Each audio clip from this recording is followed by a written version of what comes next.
Walking the Dog by a progressive rock trio from the northern plains of Sioux Falls in the USA, comprised of James Masters, Steve Riddell, and Johnny Iverson, who are called the Zero Men. They're influenced by The Doors, and you can find them at The Zero Men, that's all one word, thezeromen.com, and they're on all social media. And it is, welcome to Celtica Radio, Johnny Iverson, who is speaking to me today from the windswept westlands of South Dakota. Welcome to the program, Johnny. First of all, Bill, I want to say thank you for doing what you do and helping the independent artists such as the Zero Men reach the people with music that might otherwise not be heard. And there's so much creativity and so much excellent work being done, and you're a big part of that. I thank you for that. Where do you see rock music in 30 years? 30 years, like I said, there's so much out there, so many people doing so many cool things, very talented people and groups and individual artists, and the independent artists, indie artists coming up now, and just how much there is out there. I don't know in 30 years that there would be any dominant form of music. In fact, it's kind of like a Christmas tree with all the different ornaments on it, and that's really a great thing. It reflects a diversity, hopefully moving in that direction socially as well, of tolerance and understanding, and I think music's going to reflect that. Hopefully, it's my hope. What are the band's goals? The band doesn't really have any long-term goals other than continuing to create whatever we create. Sometimes a lot of those songs on our second album were just done on the spot. I would just come up with something on guitar or just fooling around, and 5 minutes later, like walking her dog was like that. It wasn't planned. We just create as we go along. We should play wherever people want to hear us. Really, we don't have any long-term goals other than just keep doing what we're doing. Now, the Zero Men were just Jimmy and yourself for quite a while. Is that correct?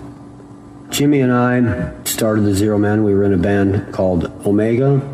And, Jimmy and I saw eye to eye on a lot of things musically that the other two members were not really too keen on. So we were recording an album with the Omega, and Jimmy and I would slide into the studio kind of secretly, I guess, and record things that we knew the other two wouldn't like. And that went on we were in Omega for about 10 years. We were in that band and did this little side project stuff. But when we finally left the band, then we decided it was full-time Zero Men. And the Zero Men is just a name that I thought it sounded kind of like a paramilitary commandos or musical commandos. I just thought it was cool. I found out it was Zero Men was used in a movie. I forget what it was, but so I didn't know that. But that just sounded cool. And so when we left that band, then we went full time with our recording stuff that we like.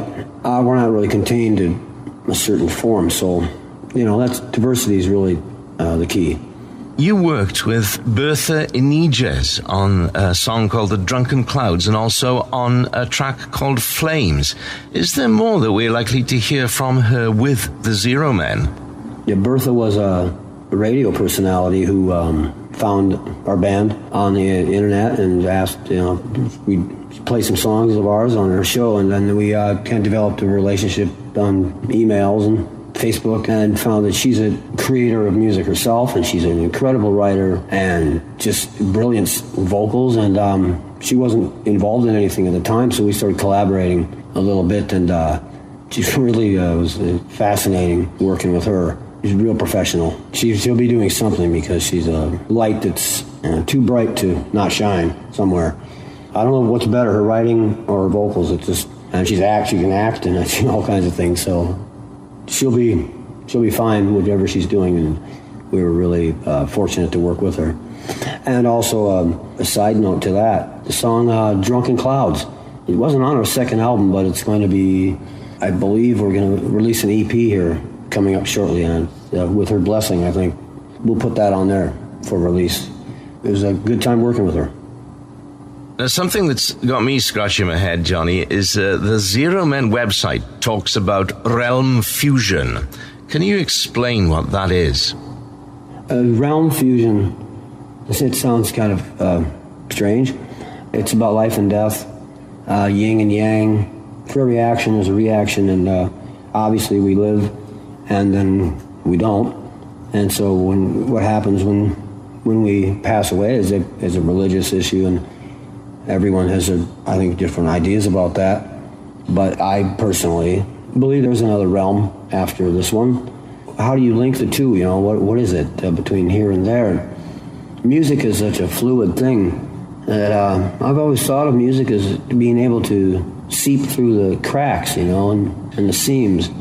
Music can reach far and wide. There's no limit to how far music can reach. And I look at music as a link between the here and there. Music can certainly take you places that are not here.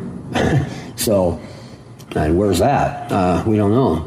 It's really a deep experience for some. I know there's songs that I've grown up with that tears would come rolling, you know, and emotional things. And you hear songs that can almost physically bring you right back to a place. And music is powerful. It's more than just dancing and having fun, and that's part of it too. But to me, it's a deeper experience.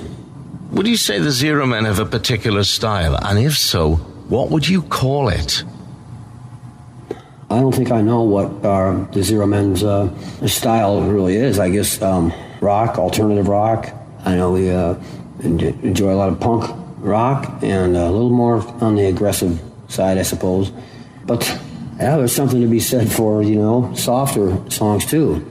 We're pretty diverse. We don't mind going from slow to fast and hard and soft, and it reflects the emotions that we all have. And I don't think you'd be kind of lacking if you weren't well-rounded enough as a human to understand all of your emotions, and don't be afraid to get into them and let them come out. Other than that, I don't close too many doors. Tell me, would you rather be in the studio or playing live? Being in the studio or playing live, you know, that obviously they both have their impact, and it can be very fun, or they both can be frustrating. So I enjoy the studio. The studio is to me, creating music. There's no limit. There really isn't to what you can do. I'm not really a technical guy, but you don't need that a whole lot of technology to make good music.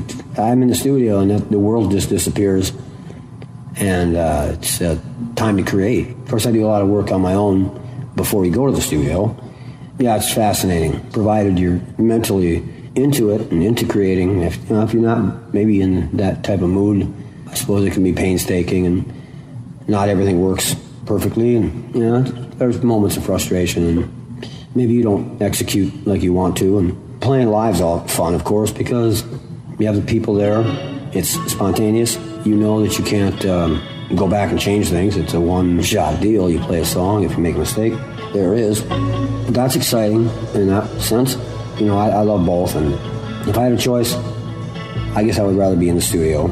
We're going to play out now the track called Beach. Johnny Iverson of the Zero Men. It's been a pleasure, mate. Thank you very much. Saltwater mist in the air.